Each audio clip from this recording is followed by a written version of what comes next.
Hello, I'm Martin Park. For those that don't know me, I'm a naturopath and a master coach and trainer who has been working professionally in health, fitness, wellness, and personal development for over 45 years. If you are someone who is interested in learning how to maximize your overall health, well-being, and performance, then welcome. Today, I'm going to discuss a topic that often sparks debates in health and fitness circles, and that is, which diet is better for fat loss, low fat or low carbs? It's a question that's created countless arguments, numerous studies, and left many people confused about which approach is truly best. Some swear by low fat. All you have to do is cut out the fat and you'll shed the excess weight. While others champion low carb. All you have to do is cut out the carbs and your body will switch to burning fat for fuel. The truth?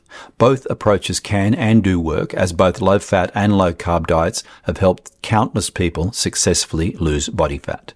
But while they do both work, they can also both fail miserably if they are being followed by the wrong person at the wrong time. And that is because it all comes down to your body's unique metabolic needs and how it responds to different macronutrient ratios at any specific moment in your life. So the real question isn't which one is best, it's which one is best for you right now.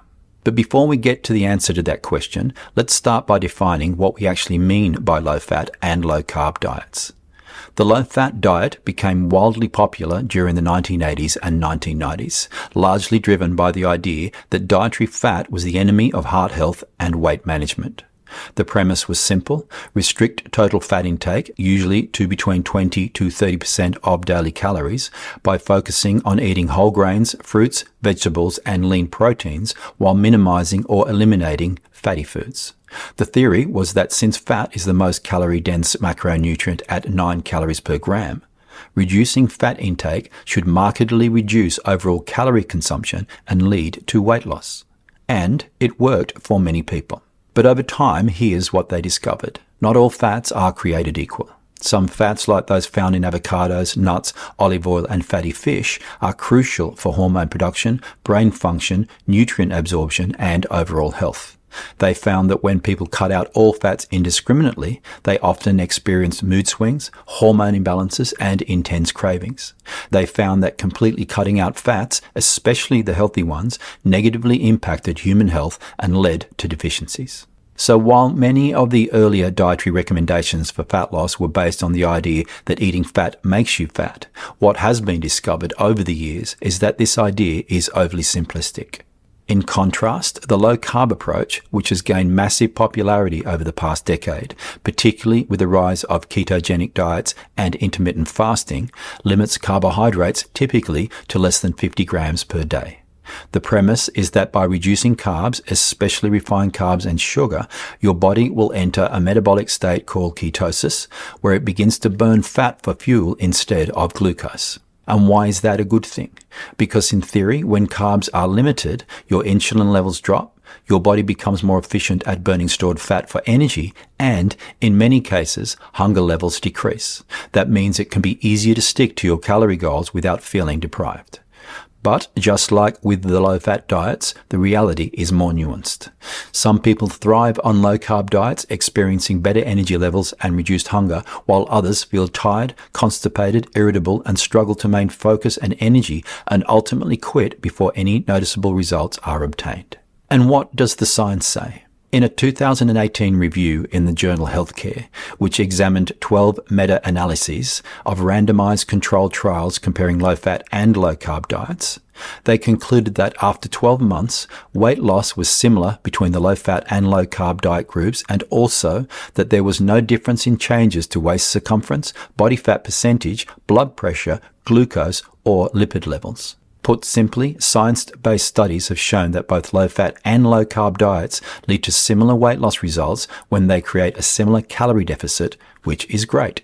But while it tells us that both diets can and do work, unfortunately, it doesn't help answer the question of how do you know which one is going to be better for you? How do you know which of these diets is the best option for you right now? Well, the true answer to that question is you can't know and you won't know until you try them and see what happens for yourself. And that can take time and energy, particularly if you don't have much knowledge and experience.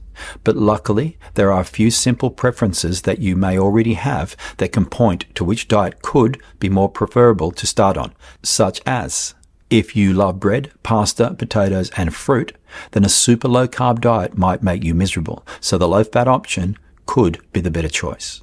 Whereas if you love eggs, meat, avocados, and fatty foods, a very low-fat diet might make you miserable, so the low-carb option could be the better choice. And conversely, if you love all types of food equally, then both the low-fat and the low-carb diet will probably make you miserable, so you would be better off choosing a balanced low-calorie diet that simply cuts back on all food groups while still allowing them in your diet. Remember, when you go low-fat or low-carb or neither, it is your total calorie intake that matters most, as whatever approach you choose, you need to achieve a calorie deficit to lose body fat. That is a fact. So your decision on which path to take should be about finding an approach that 1. Prioritizes whole, minimally processed foods, 2. Provides steady, sustainable energy, 3. Meets all your daily nutrient requirements, 4. Supports your activity levels and goals, 5. Includes foods that you genuinely enjoy eating, 6. Helps you maintain stable hunger and mood, and 7. Feels sustainable for you long term. At the end of the day, what truly matters isn't whether you cut fat or carbs, it's whether you can stick with your plan long enough to see results, as adherence and consistency are the most important factors for long-term success in anything. So remember, when asking yourself the question, which diet should I choose to lose weight? My answer is always going to be, the best diet is the one that is doable and you can stick with, and not just for a week, but for as long as it takes to get the results you are after. If you'd like more guidance and support with any of this, then please visit my website and support community. It is a community built on the foundation of support, accountability, and empowerment, with all the tools you will need to rethink, reboot, and reclaim your health and well-being. I will leave a link in the description. I thank you for tuning in today. I appreciate your company. I look forward to spending some time with you again.